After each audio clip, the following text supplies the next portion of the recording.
This was this morning. Beautiful picture of the trees, mind you, but the skies above it, very grey, as was the case in Norfolk as well, a little bit further east. So, how is the weekend looking? But actually, before we get to that, we've just mentioned how cloudy it's been.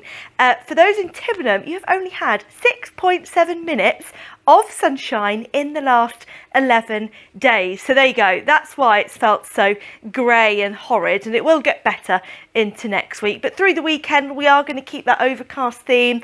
Some mist and murk through the mornings as well, but the risk of some light rain and drizzle where any of that cloud is thickest. And there will be some brightness eventually, thankfully, on Sunday and into Monday. So we'll come to that in a second. But this high pressure out to the east is still in charge of our weather. It is keeping these weather fronts away from us. Now they will start to approach as we head through Saturday night and into Sunday. So we'll come back to that very shortly. Let's have a look at tonight because, well, you probably don't need me to tell you, but it's going to be very grey. We're not losing the cloud, still stuck under the blanket of cloud, 6 to 8 degrees for many of us, a little bit cooler. And then these weather fronts start to come in. This warm front leads the way. It will bring a little spot of rain to areas further west, and then that cold front behind it pushes through into Sunday. So this is the situation then as we head into tomorrow.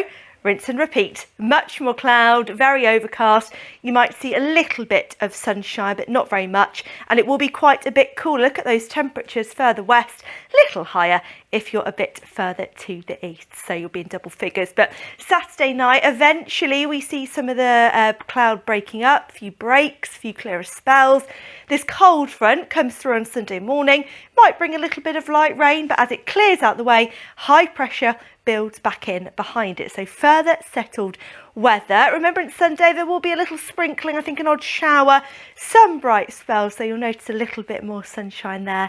Still very light winds coming from all sorts of directions, quite frankly, and then the temperatures around sort of 13 or 14 degrees. Still going to be a bit milder again on Sunday. And then look at that, we have a sunshine on Monday. It is true, there will be some lengthy spells of sunshine as we start next week.